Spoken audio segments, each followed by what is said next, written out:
Hello दोस्तों, welcome to my channel world book. Video start करने से पहले मेरे चैनल को सब्सक्राइब करना ना भूलिएगा और पसंद आए तो लाइक ज़रूर करिएगा।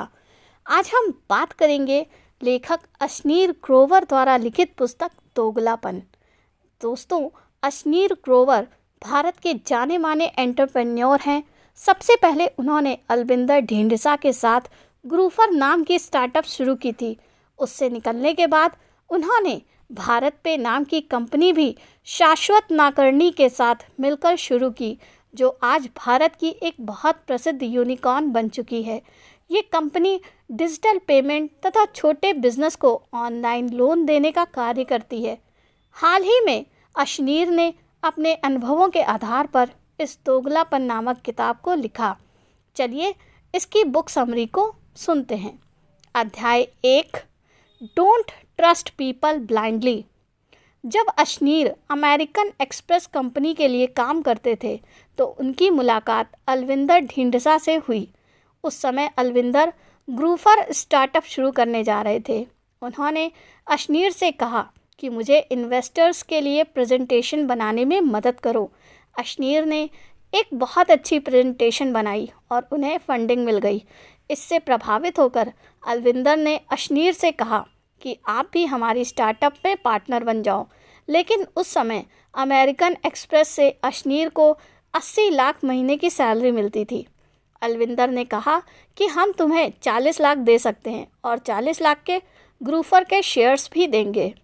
इस पर अशनीर ने शर्त रखी कि अगर कंपनी की वैल्यू 8 मिलियन हो जाती है तो उसे 100 करोड़ दिया जाएगा। अलविंदर ने ये बात मान ली। इसके बाद अशनीर ने ग्रूफर के लिए बहुत अच्छे से काम किया और ग्रूफर आकार में बढ़ती चली गई। अशनीर ने ग्रूफर पर हुए बहुत सारे केस भी लड़े और जीते, लेकिन अशनीर ने देखा कि कंपनी कुछ बेकार लोगों को भी हायर कर रही थी और बहुत जूनियर्स को अशनीर से भी ज़्यादा सैलरी दी जाती थी। जब उन्होंने अलविंदर को इस बाबत कहा तो अरविंदर ने उन्हें जॉब छोड़ देने के लिए कहा। तब कंपनी की वैल्यू 4 मिलियन के लगभग हो चुकी थी। इस तरह से अशनीर के 10 करोड़ बनते थे, लेकिन अलविंदर ने उन्हें 1 करोड़ से भी कम रुपए दिए और उन्हें नौकरी से जाना पड़ा। तभी से अशनीर ने सीख लिया कि कभी भी किसी पर आंख बंद करके विश्वास नहीं करना चाहिए और हमेशा लिखित कॉन्ट्रैक्ट ही साइन करना चाहिए। अध्याय 2, डोंट टेल योर सीक्रेट। जब अशनीर आईआईटी में पढ़ते थे तो एक बार उन्होंने फ्रांस की फेलोशिप का नोटिस देखा। केवल 5 बच्चों को ही यह फेलोशिप दी जानी थी। ये बात अशनीर ने बाकी बच्चों को नहीं बताई, क्योंकि अगर सभी बच्चे अप्लाई कर देते तो शायद उन्हें वह फेलोशिप नहीं मिल पाती। इसलिए जिन बच्चों ने उस नोटिस को पढ़ा केवल उन्होंने अप्लाई किया। उनकी संख्या बहुत कम थी, इसलिए अशनीर को आराम से फ्रांस की स्कॉलरशिप मिल गई। स्कॉलरशिप में उन्हें बहुत ज़्यादा पैसा भी मिला और उनकी फ़ीस भारत की फ़ीस के बराबर ही लग रही थी। इससे उन्होंने सारा यूरोप घूम डाला और वहाँ की काफ़ी इन्फॉर्मेशन और ज्ञान भी अर्जित किया, जिससे आगे चलकर अपनी कंपनी बनाने में बहुत ही सफल सहायता मिली। इसलिए अशनीर के मुताबिक हमें किसी को भी अपने सीक्रेट नहीं बताने चाहिए। अध्याय 3, स्पेंड टाइम विद एक्सपर्ट्स। इस चैप्टर में अशनीर बताते हैं कि हमें कभी भी अपने आप को परफेक्ट और महान नहीं समझना चाहिए। हमें ये बात अच्छे से जान लेनी चाहिए कि हम में से ऊपर भी बहुत से लोग हो सकते हैं और हम दूसरों से भी बहुत कुछ सीख सकते हैं। जब आप इस माइंडसेट के साथ किसी कंपनी को शुरू करेंगे तो आपको बहुत ज़्यादा सफलता मिलेगी, क्योंकि आपका माइंडसेट एक ग्रोथ माइंडसेट बना रहेगा और आप हमेशा दूसरे लोगों से सीखते रहेंगे। अशनीर जब फ्रांस गए तो उन्होंने वहाँ के लोगों को नज़दीक से देखा। उन्होंने देखा कि वहाँ के स्टूडेंट्स बहुत ही डिसिप्लिन में रहते हैं। वे टीचर के लेक्चर्स को नोट करने के लिए अलग अलग तरह के पेन का इस्तेमाल करते थे। इससे उनके नोट्स बहुत ही प्रभावी बनते थे। अशनीर ने भी यही टेक्निक सीखी और बाद में वे भी कलर पेन से अपने नोट्स बनाने लगे। इससे उनकी ग्रेड्स में बहुत ज़्यादा इजाफा हुआ। उन्होंने फ्रांस के लोगों से अनुशासन में रहना भी सीखा। इससे भी उनकी सारी कंपनियां आगे चलकर बहुत ज़्यादा सक्सेसफुल हुई, क्योंकि वे माहिर लोगों से हमेशा कुछ नया सीखते रहते थे।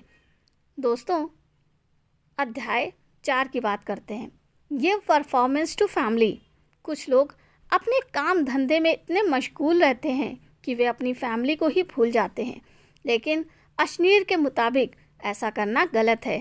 जब आप कोई मुसीबत आएगी तो आपका काम नहीं पूछेगा कि आप कैसे हैं, बल्कि आपका कोई फैमिली मेम्बर या रिश्तेदार ही आपका हालचाल पूछेगा।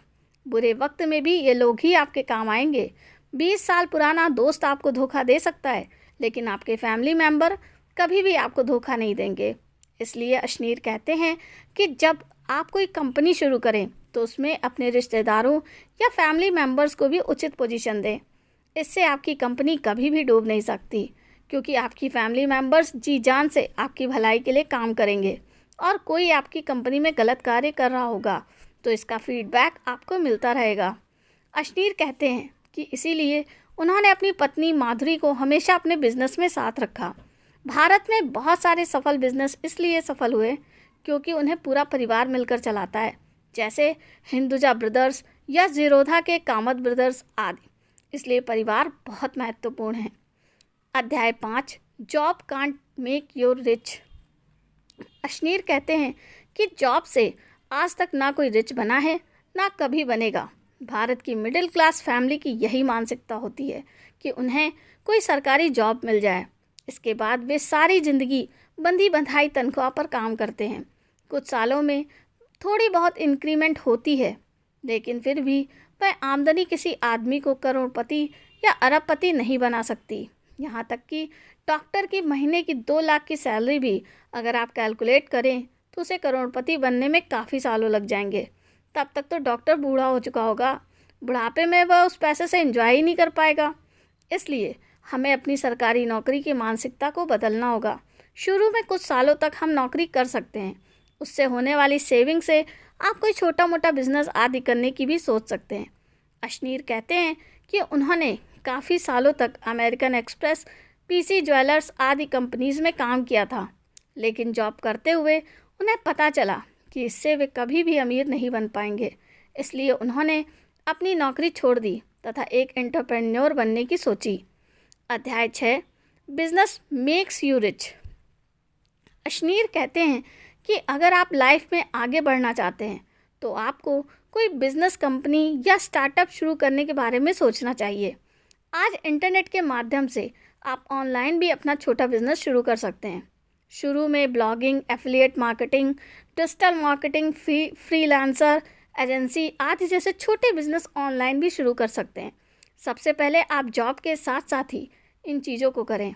इससे आपको पता चलेगा कि बिजनेस स्टार्टअप की राह में क्या क्या ऑब्स्टेकल्स आते हैं और उनसे कैसे मानसिक और फिजिकल तौर पर लड़ा जाता है। इससे आपके अंदर एंटरप्रेन्योरशिप की स्किल पैदा होगी और मुश्किलों का सामना करने का स्टैमिना पैदा होगा। इसके बाद आप एक फिजिकल बिजनेस या कंपनी भी शुरू कर सकते हैं।